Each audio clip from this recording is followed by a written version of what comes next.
This will not only be my first video, but the start of my first multi-video series. Here I will tell all who are willing to listen my little theory of what a human is, what makes humanity human.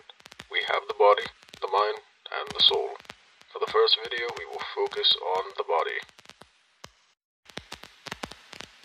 Well, what's there to say? This isn't too hard to understand. We need a body to inhabit to be human.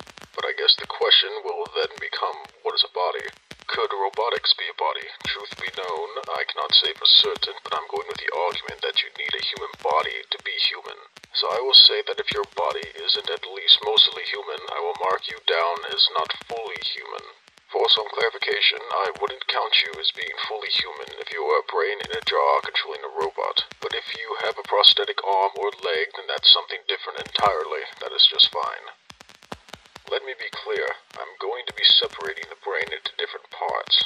That which communicates with the body, and the parts that deal with personality and thoughts. They will be separated. The spinal cord, brainstem, nervous system, all such things I will count as the body, save with the so-called old brain.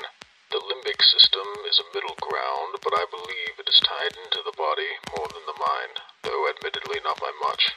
Truly, the only real tasks of these components is to keep the body operating, so I will count them as such. Now onto the body itself. Just about everything you do goes to the welfare of the body. Everything you eat, every breath you breathe will, in the end, go for the betterment of the body. This is why we feel everything. Even pain exists for the betterment of the body. If the body is to be damaged by an act, then the body will send a signal to the brain, saying stop that or avoid that. If the body is to be injured, then it will inhibit the ability to hunt or gather, leading to starvation and death, something that the body is hardwired to avoid. The body, for the most part, is self-regulating, from the stuff that goes on outside the body, like sweat, to the stuff that goes on inside, like digestion. The body handles it all more or less by itself.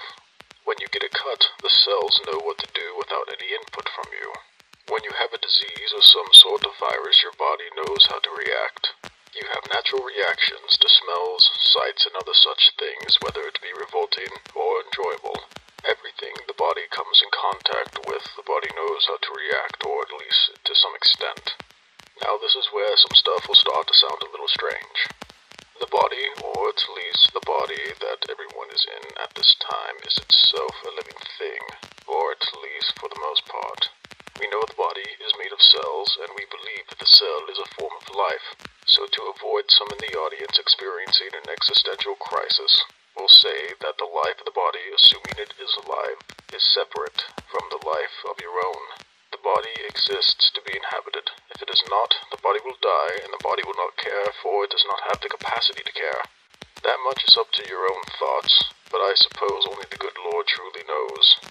So knowing that the body is doing all it can to keep you alive, I feel that it is only right to do the same for it.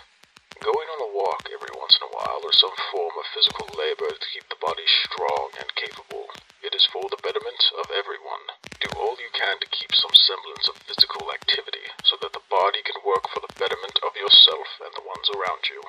Now, admittedly, the second to last part was a bit of a stretch, so I will let you come up with your own conclusions when it comes to the life of the body itself.